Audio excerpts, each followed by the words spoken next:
Orang Yahudi terkenal sebagai bangsa yang cerdas dan pandai berbisnis. Mereka memiliki sebuah pepatah.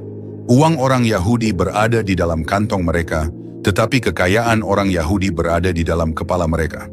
Biarkan aku menceritakan sebuah kisah kepadamu, maka kamu akan mengerti.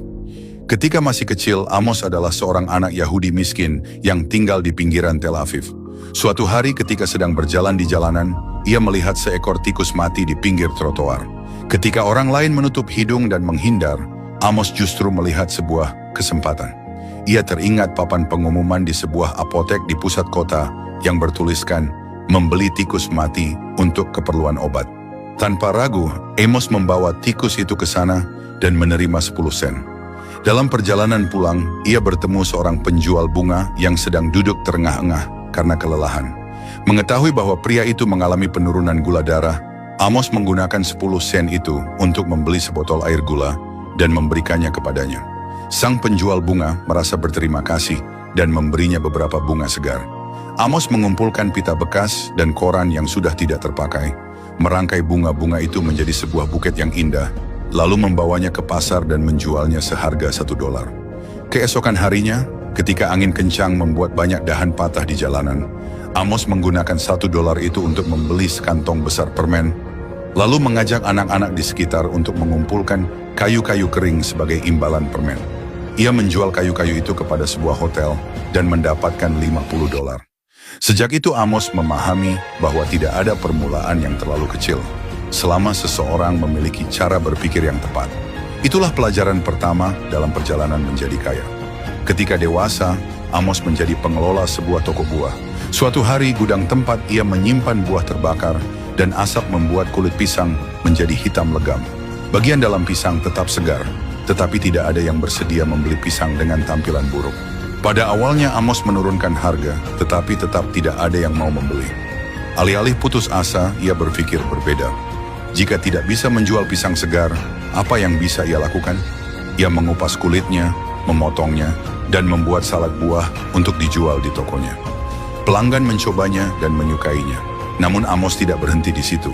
Ia menempatkan sebuah panggangan kecil di depan toko, memanggang pisang hingga kulitnya terbakar, dan aromanya menyebar dengan kuat. Orang-orang pun berdatangan dan dalam beberapa jam, seluruh pisang hangus itu terjual habis dengan harga 2 kali lipat dari sebelumnya. Saat itu Amos menyadari bahwa kegagalan hanyalah kesempatan yang disamarkan.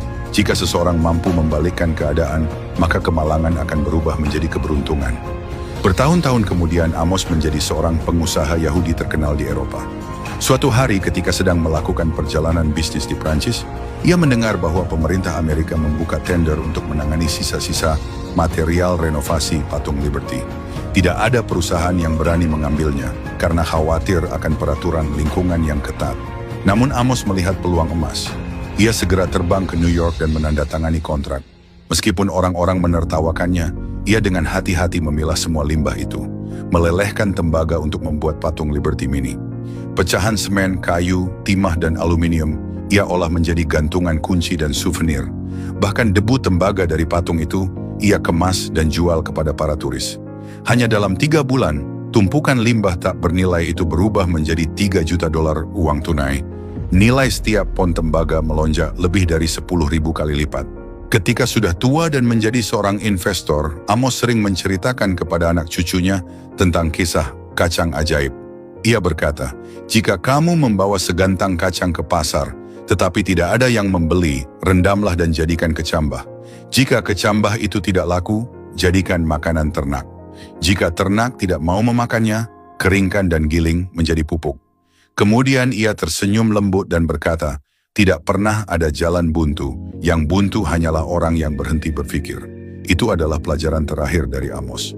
Seseorang yang memulai dari seekor tikus mati, melewati pisang hitam gosong, mengubah tembaga menjadi emas, dan mengajarkan generasi setelahnya bahwa selama seseorang masih memiliki pikiran, ia selalu memiliki jalan keluar. Kisah tentang Amos bukan hanya perjalanan dari seekor tikus mati menuju $3 juta, tetapi juga bukti nyata kekuatan kecerdasan finansial.